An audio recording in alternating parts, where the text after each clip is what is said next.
ಎಲ್ಲರಿಗೂ ನಮಸ್ಕಾರ. ಡೈಲಿ ವ್ಲಾಗ್ನ ಡೇ 14ಗೆ ಸ್ವಾಗತ.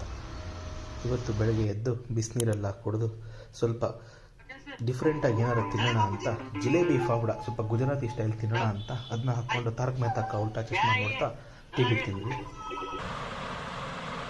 ತಿಂದಾದ್ಮೇಲೆ ವಾಪಸ್ ಕೆಲಸಕ್ಕೆ ಕೂತ್ಕೊಂಡು ಏನೇನು ಕೆಲಸ ಇದೆ ಅದನ್ನೆಲ್ಲ ಮಾಡ್ತಾ ಮಾಡ್ತಾ ಹಾಗೆ ದಿನ ಹೋಯಿತು. ಒಂದೊಂದು ಸಲ ಸಿಕ್ಕಾಪಟ್ಟೆ ಜಾಸ್ತಿ ಕೆಲಸ ಇರುತ್ತೆ. ಈ ವಿಡಿಯೋ ರೆಕಾರ್ಡ್ ಮಾಡೋಕ್ಕೂ ಟೈಮ್ ಸಿಗಲ್ಲ. ಆದರೂ ನೆನಪಿಸ್ಕೊಂಡು ಹೇಗೋ ಮಾಡಿಕೊಂಡು ವಿಡಿಯೋ ರೆಕಾರ್ಡ್ ಮಾಡ್ತಾ ಕೆಲಸ ಮಾಡ್ತಾ ಹೋಗ್ತೀವಿ. ಸಂಜೆ ಒಂದು ಸಣ್ಣ ಬ್ರೇಕ್ ತೊಗೊಂಡು ಗ್ರೀನ್ ಟೀ ಕುಡಿತಾ ಆಚೆ ವಾಕ್ ಮಾಡ್ತಾ ಸನ್ಸೆಟ್ ಏನಾಗುತ್ತೆ ಏನೋ ಅಂತ ನೋಡಿಕೊಂಡು ಟೈಮ್ ಸ್ಪೆಂಡ್ ಮಾಡ್ತಾ ಇದ್ದೆ. ರಾತ್ರಿ ಊಟಕ್ಕೆ ಸ್ವಲ್ಪ ಸುಟ್ಟಿರೋ ಸ್ವೀಟ್ ಕಾರ್ನು, ಅದ್ರ ಜೊತೆಗೆ ಒಂದು ಚಪಾತಿ ದಾಲ್ ತಡ್ಕ ತಿಂದು ಈ ದಿನಾನ ಮುಗಿಸಿದ್ವಿ.